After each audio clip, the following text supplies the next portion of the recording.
welcome to the very first Chew the Fat with Friends. And we have Tristan from SNF Coaching Concepts. And Tristan's up here in the north, up in Russell where I am. And let's just throw it out into the floor and let's say, well, what is an addiction? What do we define as an addiction? Because I'm sure everybody has slightly different ideas. I might as well kick it off. As I've been working with it for well over a decade, nearly 2 decades, my definition of an addiction in simple form for most people to understand is it's a habit that's getting in the way of us achieving what we really want. So whether it be drinking, exercise, smoking, it's having what most would perceive as a negative effect on the way they're experiencing their life or what they're making available and creating in their life. One of the human behaviors which I've found plays into it quite a lot is somebody will not move until the discomfort of staying still exceeds the perceived discomfort of making the move. And this is one of the games that addictions often play with us is we perceive that it's so difficult, it's going to be so hard, and that's part of how we lock ourselves into it. Whereas when I break it down with my clients and stuff, and I'm going, well, what's the discomfort of staying where you are, and really getting into that helps provide a bit of motivation and sort of balance point to this perceived idea of moving forward. I find depression, as it's labelled by most, and addiction often go hand in hand for people. And depression, one of the ways I describe it or help people start to see it is rather than being depressed, which you're in a hole, is disconnected. And it's a disconnection from self, which is exactly what you were saying, Joanne, and a disconnection from those around us, the universe around us, and our connection with all that energy. And so when we start reconnecting and start working on those things that may not be so comfortable and creating new results, that's when a lot of the addiction tension seems to just sort of fade away.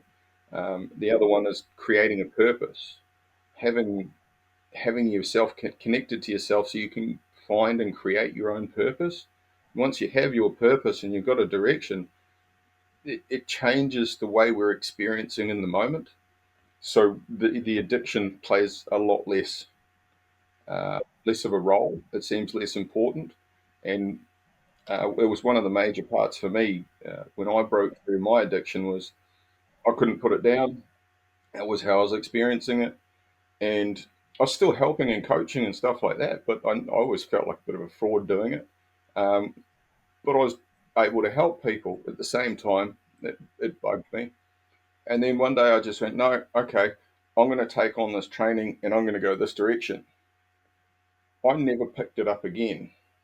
I lie. I picked it up about 3 years later. No, that's just horrible. I'm not enjoying it. Doesn't do it for me anymore. So I basically put it down and went for 3 years without really even wanting to pick this thing up again. And it was involved in connecting to myself and then connecting to a purpose that I really got behind and I really felt. And so the whole addiction thing sort of fell away. And it wasn't difficult. There was no withdrawals. There was none of that really. When I'm working with people, I don't ask them to quit. I don't tell them to that they should. It's okay. Well, back to the term escapism. What is it that you're trying to escape from? And the type of what they're using as their escapism can be clues to what they're avoiding. You know, is it something that builds them up and gives them, a bit of ego? Is it something that winds them down? Is it, and so that gives us some clues to seeking into and helping them get to the point of what it is they're actually trying to escape. And then, yeah, heal that, like work with that, recreate their experience with that, and the addiction just disappears. That's one of the major keys that I don't use from the 12-step methods is you don't stand up in the front of everyone and go, hey, I'm an addict. By doing this, you're just encouraging it back into your system. And that's part of the reason I don't tell people to stop. I'm addicted to this. I go, okay, cool. That's a behavior you're using to hide from something. And I go through that whole process and guide them to understanding it. And I take away that term of addiction, and like Jacqueline was saying just then, non-judgment. If we judge it as bad or good or higher, lower, those sorts of things, it adds pressure and it feeds into it again. Yeah, yeah. One of the things on that, very very similar to that, is I believe we all make the best decisions and take the best actions we possibly can, given what we know and what we've experienced. So, in my words, you've done the best thing you could. Like you were saying, you survived. It's helped you get through this. You're still here, and you're sitting here with me now because you've decided that something's different and you'd like to do something different. So let's lean into that. And so, yeah, non-judgment, no pressure on it. Love the situation and respect yourself for making the best decision you could at the time. I I can see sort of the differing here. I'm not loving the addiction. I'm encouraging respect and understanding for the person who made that decision at that time. So I'm not encouraging weed. I'm not encouraging meth, coke, sex, physical, all of those things, right? I'm not encouraging those. I'm asking the person to get to a point where they can honor and respect themselves for making that decision at that time. Um, it's not the addiction. The escapism, the route away. I don't glorify that or try and love that in particular, but respecting ourselves for making the decision at the time. Yeah. I think I'd just like to touch on, I think, Michelle Grant's comment. Those with addiction are seeking spirit in a flawed way, hence it's a spiritual sickness.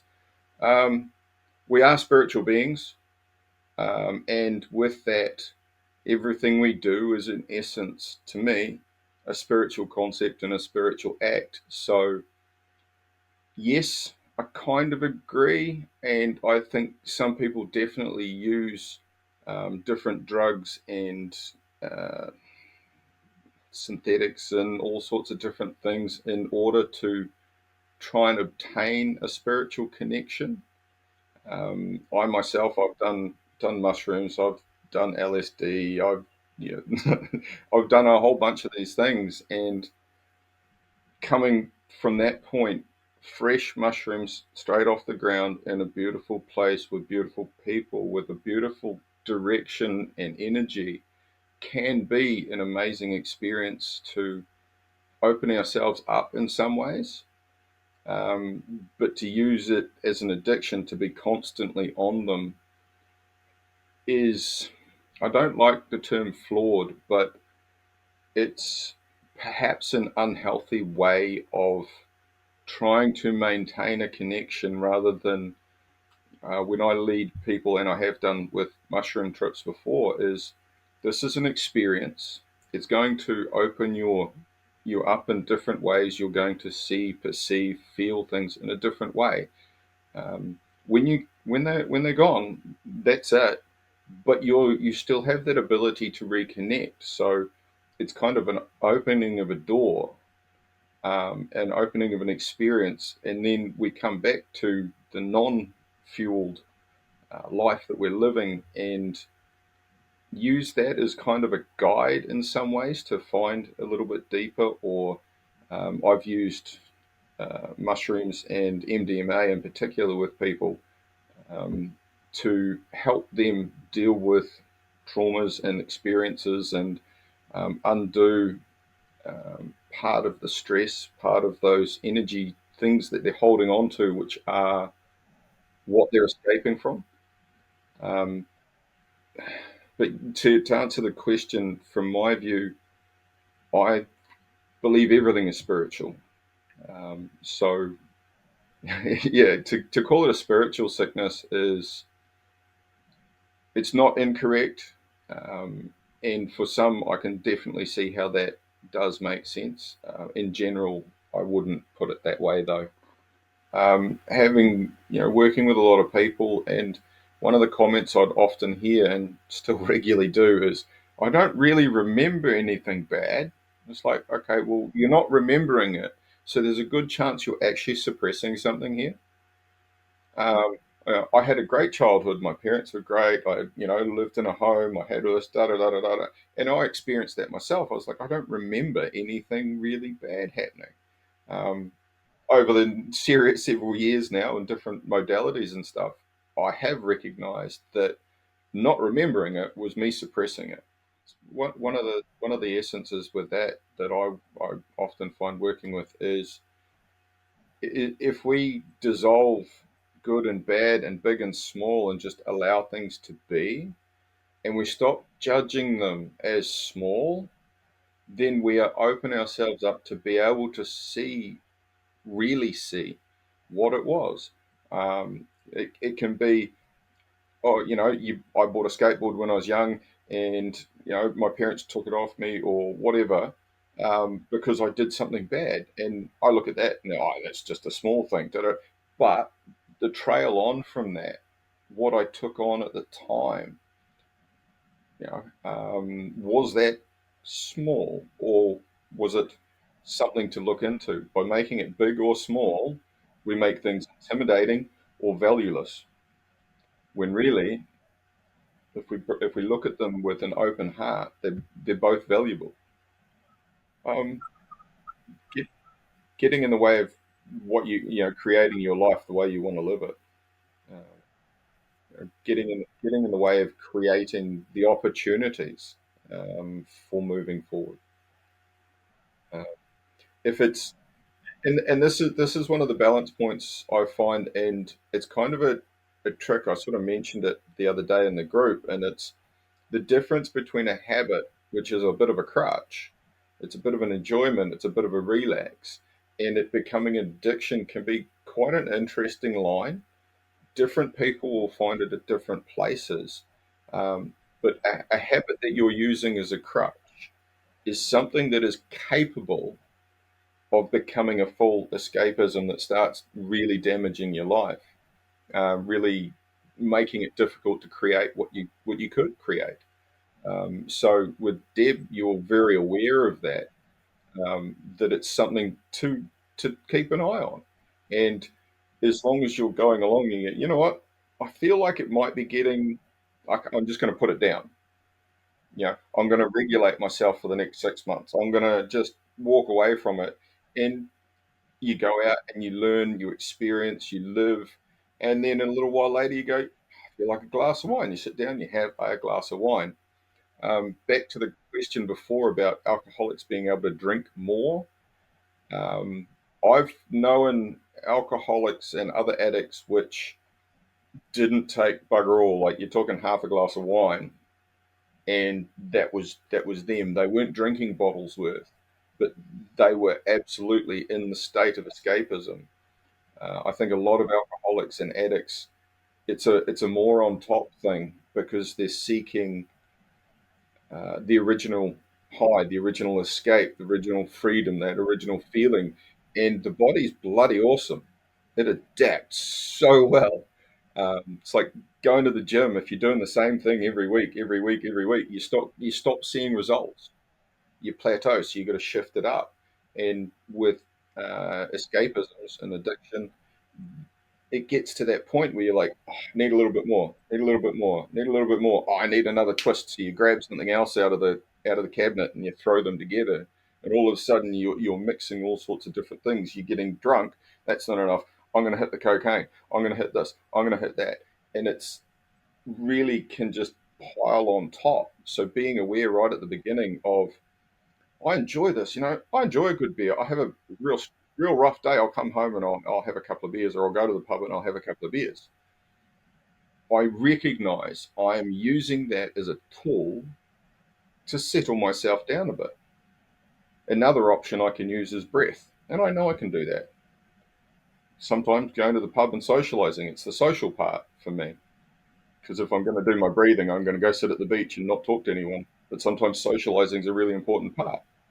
Um, so But being aware of that stage of using something as a crutch or as a tool can be a very wise thing to be aware of, so it doesn't lead you into using it as a full escape.